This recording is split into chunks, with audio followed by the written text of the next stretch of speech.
Sometimes, the toughest decisions aren't the ones made in the heat of a playoff race, they're the ones made when the scoreboard isn't even on.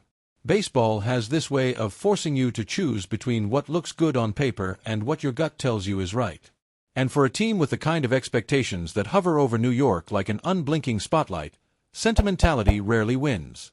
But first, if you like to stay up to date on all things New York Yankees, make sure to hit that like button, subscribe, and turn on notifications. Fans might think the answer is to stick with what's working, but that's not always how the story goes. Sometimes, a move that feels cold in the moment is the very thing meant to spark the fire everyone's been waiting to see. This week, the Yankees pulled the trigger on a roster move that caught some by surprise, letting go of right-hander J.T. Brubaker just before their high-stakes series with the Houston Astros. It was the latest in a string of shakeups designed to reset a bullpen that's looked wobbly at exactly the wrong time. Brubaker had already been designated for assignment earlier in the week, but Thursday's official release sent a clear message. The front office isn't in the mood for half measures. With August heating up and the standings tightening, New York seems determined to give itself every possible edge.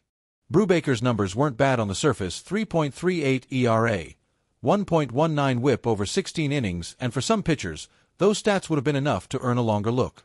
But dig a little deeper, and the cracks start to show. His strikeout rate sat well below league average, while his walk rate was alarmingly high. Sure, he could induce grounders and escape jams, but in a bullpen that lives and dies on precision, every free pass felt like a countdown to trouble.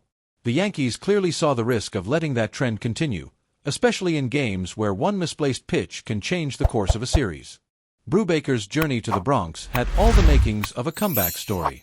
Drafted by Pittsburgh, turned into a starter, then sidelined by Tommy John surgery in 2023, he was a gamble the Yankees were willing to take.